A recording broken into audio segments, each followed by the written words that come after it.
When my daughter said she forgave me, I thought I could finally breathe again.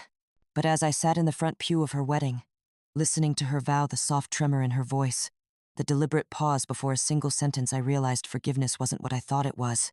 It was a warning. The music had faded, the candles flickered against her veil, and every word she spoke hit me like a memory I didn't want to relive.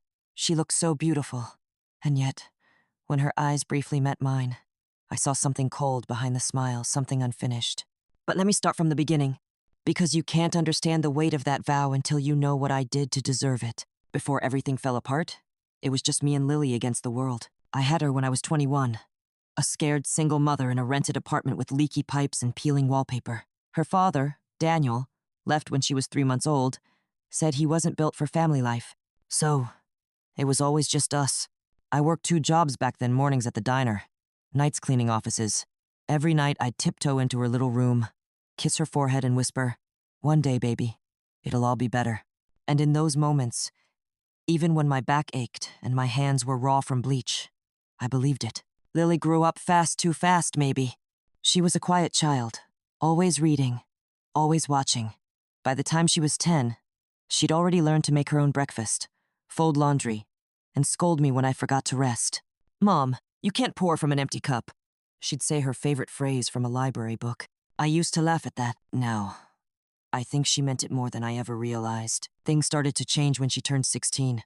That was the year I met Richard, the man who made me believe I could have something for myself again. He was kind, charming, the kind of man who remembered how you took your coffee. After years of loneliness, his attention felt like sunlight after a long winter. At first, Lily liked him. They'd watch old movies together, share inside jokes. I remember thinking, finally, she's happy for me. But love? Real love?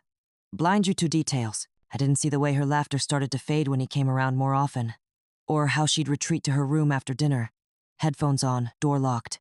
I thought she was just being a teenager. It wasn't until much later that I'd understand what she was trying to tell me, not with words, but with silence. The first real argument happened a few months before her graduation. Richard and I had just gotten engaged, and I wanted Lily to be my maid of honor. She looked at me with this expression I still can't erase, half disbelief, half pity. "You're choosing him over me again," she said softly. "Again?" I remember laughing it off. "Sweetheart, it's not a competition." But she didn't laugh.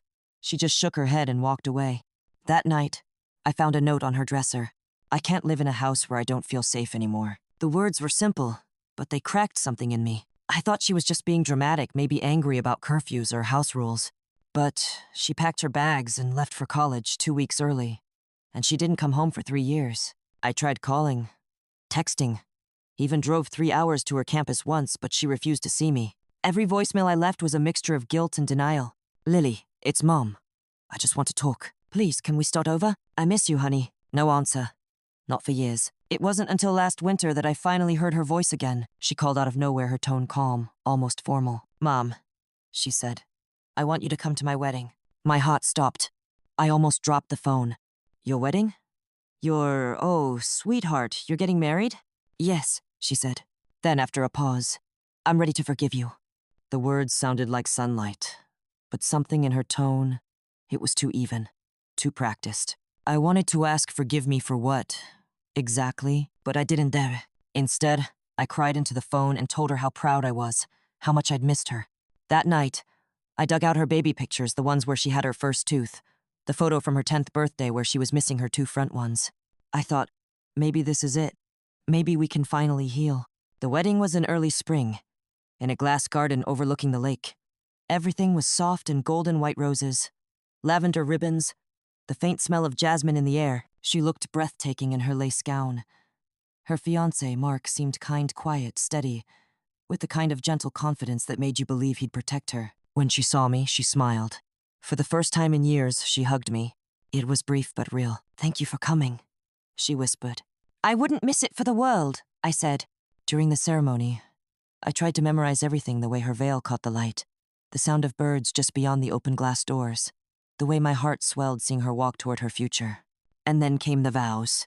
Her voice was soft, trembling slightly like she was holding back tears. She spoke of forgiveness, of rebuilding, of never allowing pain to define love again. People around me were smiling, touched by her maturity. But I heard something else, something no one else seemed to notice. She said, I forgive the people who hurt me, even if they never admit what they did. But I promise myself, if they ever do it again, I'll walk away for good, without warning, without guilt. The room erupted in applause, but I sat frozen, because she wasn't talking to Mark. She was talking to me. When she caught my eye, there was no smile, only the faintest nod, as if to say, I meant every word. And for the rest of the evening, even as laughter filled the hall and champagne glasses clinked, I couldn't shake the feeling that my daughter had just buried a message inside her wedding vow, a message meant only for me. That night, after everyone left, I sat alone in the guest room of the Lakeside Inn, still in my dress, still wearing the corsage she'd pinned on me. The scent of the white roses had faded into something almost bitter, like wilted sweetness.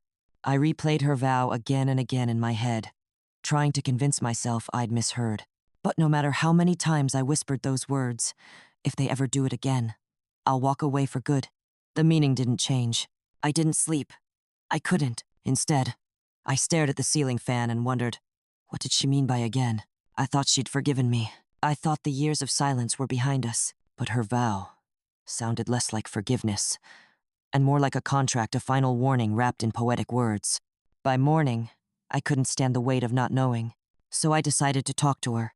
When I found Lily the next day, she was standing on the patio overlooking the lake. The sun made her hair glow. She looked so peaceful that I hesitated for a moment. But the moment she turned and saw me, the softness in her eyes flickered, replaced by that familiar guarded expression I'd come to know too well. Morning, she said, sipping her coffee. Morning, I replied, forcing a smile. You look beautiful, sweetheart. Yesterday was magical. She nodded. I'm glad you came. There was a pause, the kind of silence that makes the air heavy. Finally, I said it. Lily, that line in your vows, the one about forgiveness and walking away. Who were you talking about? Her eyes didn't flinch. She just took another slow sip, then set her cup down carefully. Mom, she said softly, I think you already know. My throat tightened. You mean me? She didn't answer. She didn't need to. The truth was hanging between us like smoke. I sat down on the bench beside her. My hands trembled slightly, so I kept them folded on my lap. I didn't come here to fight, I said. I thought we were starting over. We are, she said. But starting over doesn't mean pretending nothing happened. Her tone was calm, too calm. That's what scared me most. Lily, I whispered. I know I wasn't perfect. I made mistakes, but I never meant to hurt you. Her jaw tightened. Mom, you didn't mean to, but you did. You always chose someone else's happiness over mine. I wanted to protest, to remind her of the nights I worked double shifts just to buy her school books, the mornings I skipped breakfast so she could have lunch money. But deep down, I knew what she was talking about. Richard, she continued, her voice trembling now. I told you I didn't feel safe with him. Do you remember that? I looked down. Yes. And what did you say? She asked, her eyes wet but steady. You said I was being dramatic, that I was jealous. Her voice broke. Do you know how small that made me feel? Tears blurred my vision. I reached for her hand, but she pulled it away. Lily, please, I said, my voice cracking. I didn't understand back then. I didn't see what was happening. If I could go back. She shook her head. You can't. And that's why I had to put it in my vow. I frowned, not fully grasping what she meant. Why? Because I needed to say it out loud for me. To remind myself that forgiveness doesn't mean forgetting.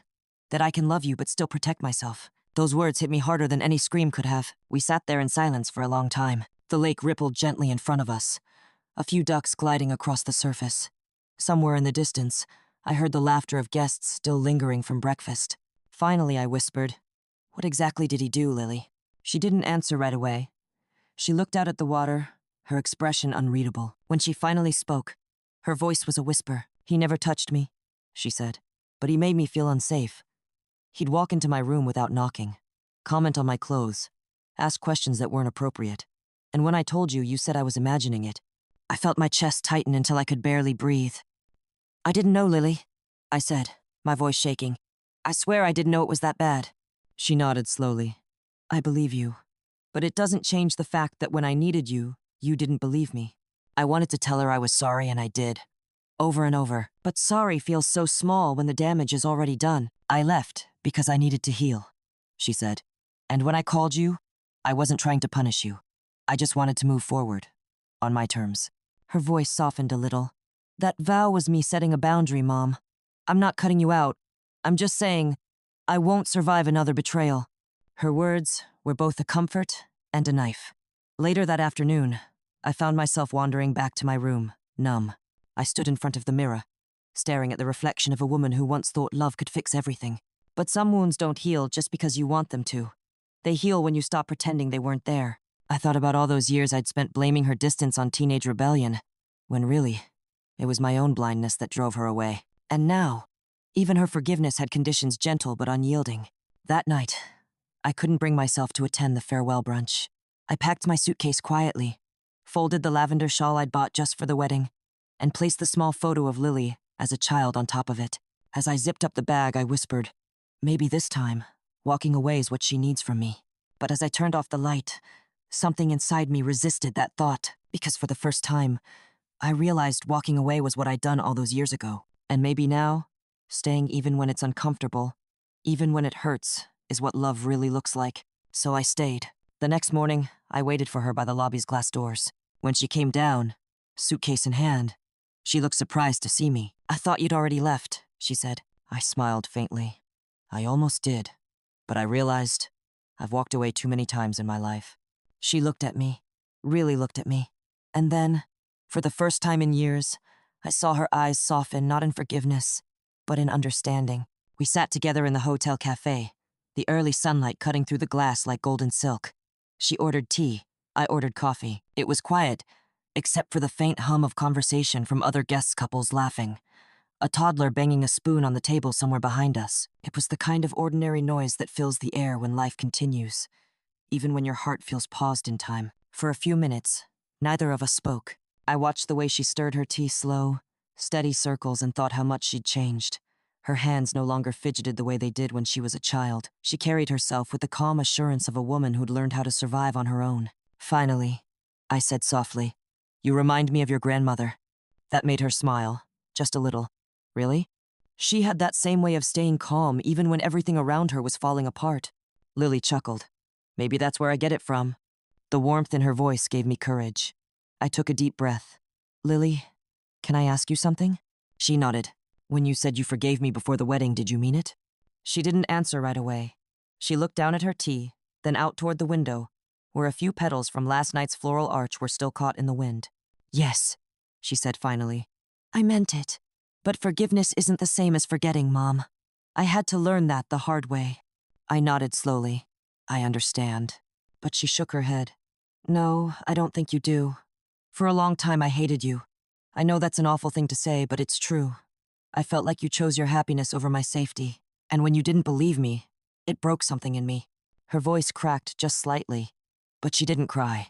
She never was the kind of child who showed her pain easily.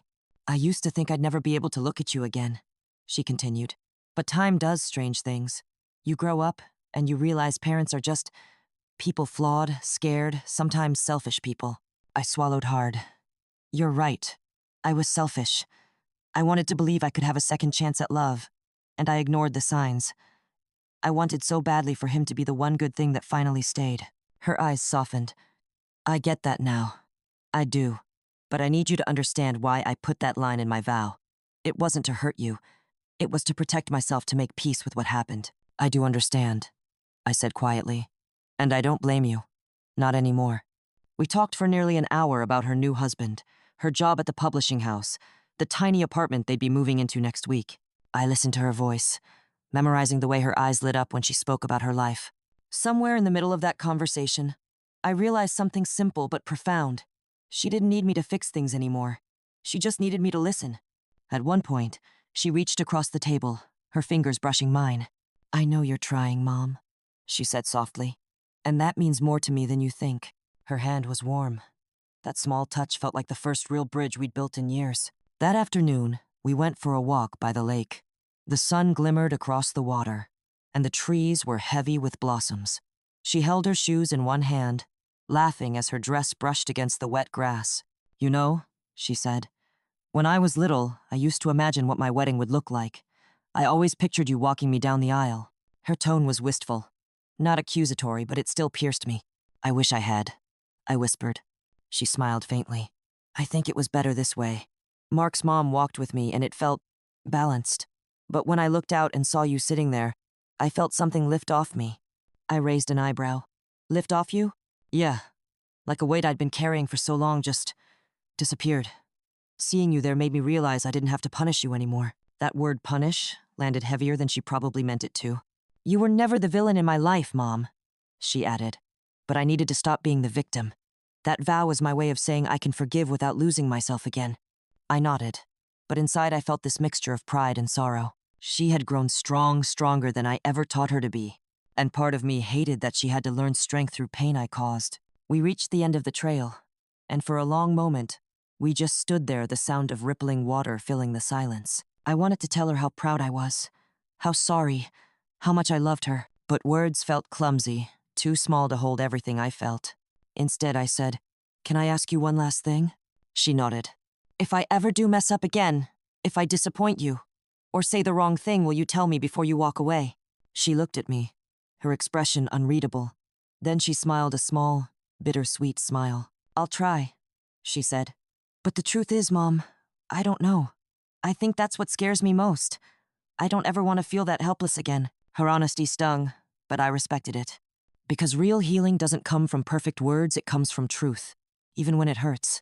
That night, as I drove home, I replayed everything her vow, our conversation, the sunlight glinting off the lake.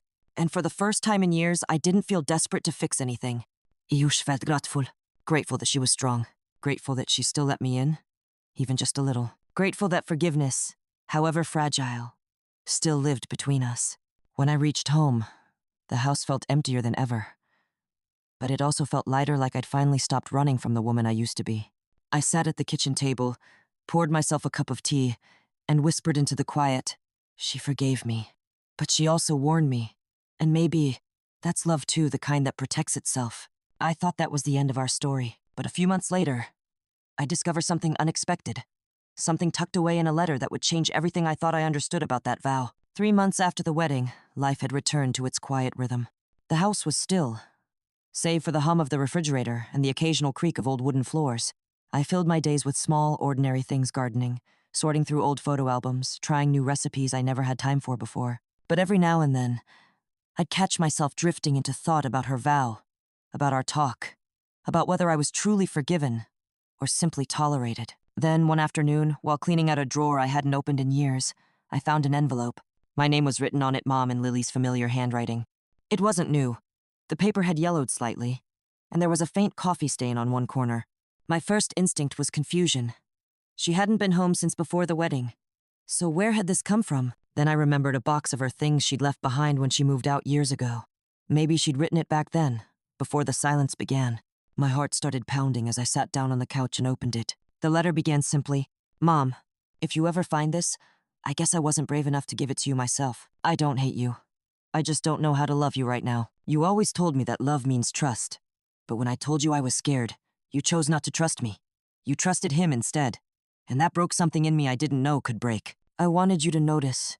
I wanted you to see that I was shrinking, that every time you made one of those comments, I felt smaller, and every time you told me to ignore it, I felt invisible. You used to say you were doing your best. I believe that, but sometimes a mother's best still hurts. I don't know if we'll ever be close again. But if you're reading this someday, I hope you've learned to see me not as your little girl, but as a woman who needed you to choose her first. Lily." I sat there for a long time, the letter trembling in my hands. The room around me seemed to fade, the ticking clock, the rustle of the curtains, the faint sound of birds outside. All I could see were her words. "A mother's best still hurts." It wasn't an accusation. It was truth, the kind that sinks into your chest and stays there. Tears slid down my face before I even realized I was crying. For years, I'd carried guilt for losing her. But reading that letter, I finally understood something deeper. It wasn't just about what I did or didn't do. It was about how I made her feel unseen, unheard, unprotected. And now, all these years later, her wedding vow made perfect sense. That vow wasn't revenge. It was closure, a declaration of strength born from the pain I helped create. That evening, I picked up the phone and called her. She answered after the second ring, her voice soft but cautious. "Mom?" "Hi, sweetheart," I said, my throat tight. "I found something today. A letter you wrote. From years ago." There was a pause, a long one. "You found that?" "Yes, and I read it." She exhaled slowly. I almost threw it away before I left for college. I'm glad you didn't, I whispered, because now I finally understand. Her voice was barely above a whisper. Understand what? That you weren't angry. You were hurt, and I never gave you space to feel that. She didn't respond right away. Then I heard her sniffle. I didn't think you'd ever get it. I didn't either, I said. But I do now. And I need to tell you I'm sorry. Not just for what I did, but for not seeing you when you needed me most. There was silence. Then she said something that took my breath away. Mom, you don't have to keep apologizing. I stopped needing that a long time ago. My chest tightened. Then what do you need from me now? She sighed softly. Just presence. Not guilt, not fixing. Just be there. And keep your promise. I closed my eyes. The promise? The one I buried in my vow. Her voice trembled, but it wasn't cold. If you ever hurt me again, I'll walk away. But I meant the first part too, Mom, I forgive you. That part was real. So don't keep living like you're waiting for me to leave. Those words, gentle but firm, felt like a bridge between who we were and who we could still become. The next weekend, she invited me to dinner. Mark cooked a quiet, kind man with an easy laugh. The smell of rosemary and garlic filled the kitchen, and for the first time I felt like I was witnessing her in a world where she was truly safe. She smiled more easily now. There was lightness in her movements, a quiet joy in the way she set the table, or leaned against her husband's shoulder. And as I watched her, something inside me healed not all at once, but like a wound finally starting to close. At one point, she caught me watching her and laughed. What? I smiled. Nothing. You just look happy. She shrugged playfully. I am. Finally. And just like that, the ache that had sat in my chest for years loosened its grip. When I drove home that night, I kept the window down. The air smelled of rain and jasmine just like it had on her wedding day. The letter now sat folded neatly in my purse, but I didn't feel the same weight from it anymore. Instead, it felt like a gift, a piece of truth she'd left behind to guide me toward the kind of mother I was still learning to be. Because forgiveness, I realized, isn't a door that swings open once. It's a threshold you cross again and again, each time with more humility, more understanding, and more love. And her vow, that buried warning I once feared, wasn't about cutting me off. It was her way of saying, I'll let you back in, but only if you honor my boundaries this time. And maybe that's what real reconciliation looks like, not pretending the pain never happened, but learning how to walk through it together without reopening the wound. That night, before bed, I whispered to the quiet. She forgave me, but she also taught me how to love her the right way. And somehow, that felt like the most beautiful ending we could have had. It's been 2 years since Lily's wedding. 2 years since her voice echoed through that small chapel, laced with the kind of strength that can only come from surviving something painful and still choosing love anyway. And in those 2 years, I've learned that forgiveness isn't a moment. It's a practice. It's not the grand gestures that rebuild a relationship. It's the quiet, daily choices to stay gentle when the past tries to pull you backward. Lily and I are closer now, in a way that feels real, not perfect, but honest. We still argue sometimes. I still say the wrong thing or overstep when I forget she's no longer that frightened teenager needing my approval. But the difference now is that we don't run. When I make a mistake, she doesn't shut down. And when she gets distant, I don't chase with guilt. We've both learned to pause, to breathe, and to speak the truth even when it stings. A few months ago, she called me unexpectedly. Mom, she said, her voice shaky. Can you come over? There's something I want to tell you. When I arrived, she was sitting on the couch, twisting a tissue in her hands. Mark was beside her, holding her knee gently. My heart dropped. What's wrong? She smiled through tears. Nothing's wrong. I'm pregnant. For a moment, everything around me blurred. I felt the air catch in my throat, my hands trembling. You're going to be a mom? I whispered. She nodded, crying and laughing at the same time. And in that moment, watching my daughter, glowing and fragile and brave, I felt something inside me shatter and rebuild all at once. Because this was it. The circle. The chance to rewrite the story. Over the next few months, she'd call me almost every other day, not for advice, just to talk. Mom, how bad were your cravings when you were pregnant with me? Mom, how did you know you were ready? Mom, can you come to the doctor's appointment? Mark can't make it. Each time, I said yes. Not out of obligation, but gratitude. Because every call, every visit felt like another thread repairing what had once been torn apart. Sometimes, when she wasn't looking, I'd watch her, the way she rested her hand on her belly, the way her voice softened when she spoke to the little life inside her. And quietly, I'd pray. Please let her child always feel seen. Please let her never doubt that she's enough. Please let her never have to write a letter like the one she once wrote to me. One afternoon, while we were sorting through baby clothes, she said something that stopped me cold. Do you remember the night you told me you were sorry? Before the wedding? I nodded. I do, she smiled softly. That night, I didn't know if I believed you. But now, I do. I looked up. What changed? You did. She said it so simply, so calmly, that I almost didn't catch the weight of it. You didn't just say sorry once and move on, she continued. You showed me, over and over, even when it was uncomfortable. Her eyes glistened as she looked at me. You stopped trying to be the mom who was always right. You started being the mom who listens. I felt a lump form in my throat. I just didn't want to lose you again. You didn't, she said, reaching across the couch to hold my hand. You found me. When her baby was born, a little girl named Ella, I held her for the first time in the hospital room. Tiny fingers, a soft cry, eyes that blinked open just long enough to catch the light, and something inside me broke open again. Not from pain this time, but from awe, because in that small bundle of new life, I saw 3 generations of women, each one carrying both love and hurt, strength and softness. And for the first time, I didn't feel like the villain of our story. I felt like part of its healing. Lily watched me as I rocked Ella gently in my arms. She's lucky, she whispered.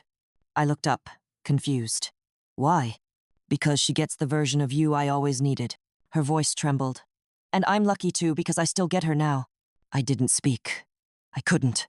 I just reached out, held her hand, and let our silence say everything words couldn't. That night, when I got home, I walked into the nursery I'd quietly been preparing at my house. Soft yellow walls. A cradle I'd sanded and painted myself. A small dresser with folded baby clothes. I sat in the rocking chair, the same one I'd used when Lily was a baby. And for the first time in decades, I felt peace. Not because everything was perfect, but because we had both stopped pretending it ever would be. Forgiveness, I realized, isn't about erasing the past. It's about letting the past teach you how to love better in the present. And as I rocked in that chair, I thought about how far we'd come from slammed doors and silent phone calls to shared laughter and quiet understanding. Maybe that's what redemption really looks like. Not a clean slate, but a heart that keeps choosing to stay open, even when it's been broken before. Sometimes, when I visit now, Lily teases me. Mom, you're going to spoil her. And I laugh, pretending to protest. But she's right, I will. Because every giggle, every tiny hand clutching my finger, feels like another chance to give what I once failed to give. Protection, softness, presence. And maybe that's why life gives us second chances, not to undo the past, but to prove we've learned from it. The last time I tucked Ella into her crib, Lily stood beside me, arms folded, smiling. She's going to know she's loved, Lily said quietly. I turned to her. Because of you, she shook her head. Because of us. And in that small, still moment, with the sound of a baby's breath filling the room, I realized something I'd waited years to understand. I hadn't lost my daughter. I'd finally met the woman she became. They say forgiveness heals the one who gives it. But in truth, it heals both the forgiver and the forgiven. My daughter's vow wasn't just a warning. It was a map leading us out of the wreckage and into something gentler. I used to think love was about being right. Now I know it's about being there. And every time I hold her child in my arms, I silently thank her for forgiving me and for teaching me what that really means.